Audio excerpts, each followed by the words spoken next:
So I'm here with Ed Burns. Hi, Ed. Hello, Andreas. Yeah, Ed Burns is a software stylist at Oracle, and probably everybody who has worked on Java EE knows his name as a spec lead for serverless specification, Java server faces, book writer, regular conference speaker. Thank you. And one of your current topics is Kubernetes. I would like to talk about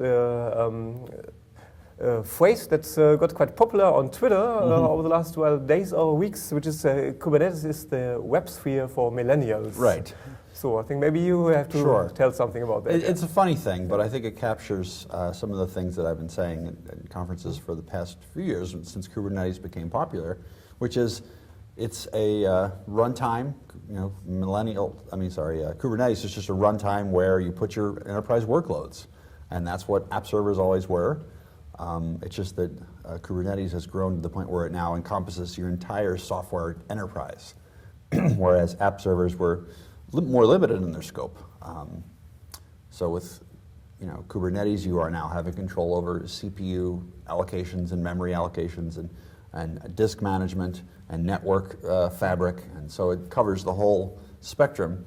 So, but at the heart of it, it's still just a runtime where you're putting your stuff that you've written, your code, a place for the code to run. Yeah. And so Oracle, like many other enterprises, recognizes this fact, and as a result, we need to make it so our enterprise software is available, meeting developers where they are. So that currently means Kubernetes. So we have two efforts that are both in the open source now, but they're delivering proprietary products. That is the WebLogic operator for Kubernetes, and also the coherence operator. So coherence is an Oracle product that we've had for a long time. It's a very successful, high-performance, scalable in-memory data grid, and in fact, it's already been bundled with WebLogic for a long time now. So if you are an existing WebLogic customer, then you're accustomed to using WebLogic and coherence together, then you can use the WebLogic operator. Or if you're an existing standalone coherence customer, you can use the coherence operator for Kubernetes. And with that, you can run both of these products in any cloud offering that supports Kubernetes, which is really why it's become so popular. That is, it's the interoperability layer for cross-cloud deployments. Okay, so it's kind of built in, basically. Yeah, it's just some place where you can go. All of the cloud vendors now are supporting Kubernetes, and that wasn't the case a couple of years ago. Now it's like, okay, that's the one that we've all agreed is the interoperability story. Okay. So Kubernetes is kind of becoming increasingly popular. So we always have that situation. We saw that we have kind of a competitor with Cloud Foundry, right? And they opened Cloud Foundry also for Kubernetes.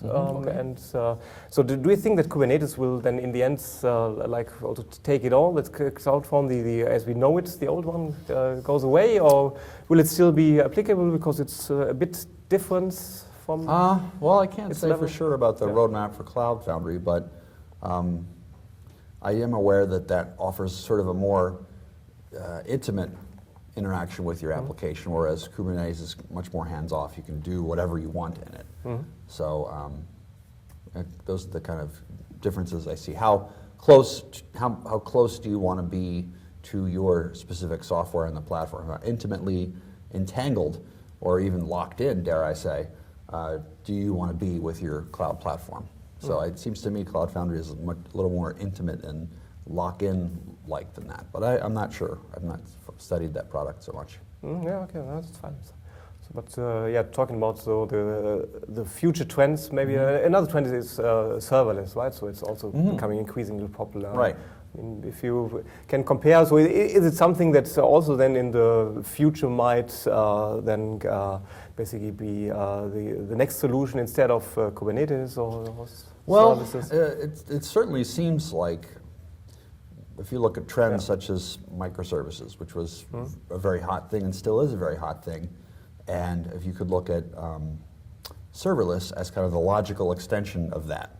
So I'm always fond of pointing out that with serverless, companies forever, since the 70s really, or since the beginning of IT, have been trying to allow people to separate all of the boilerplate code and all of the infrastructure code from your core business logic. And this abstraction has been getting more and more pure as time goes on. But now when you get to serverless, it's like the ultimate abstraction. There's like literally no environment you need to consider. It's just your individual function invocation and the ability of that function to pull in its arguments by some means, whether it's REST or whatever, or injection, right? That's another story for allowing serverless environments to get their data and then return it. So I think both the Kubernetes and the larger microservice kind of deployment and the very small, lean, serverless environment are going to be existing side by side for a while because they have different strengths, and weaknesses. Okay, perfect. Yeah, thank you very much. Okay.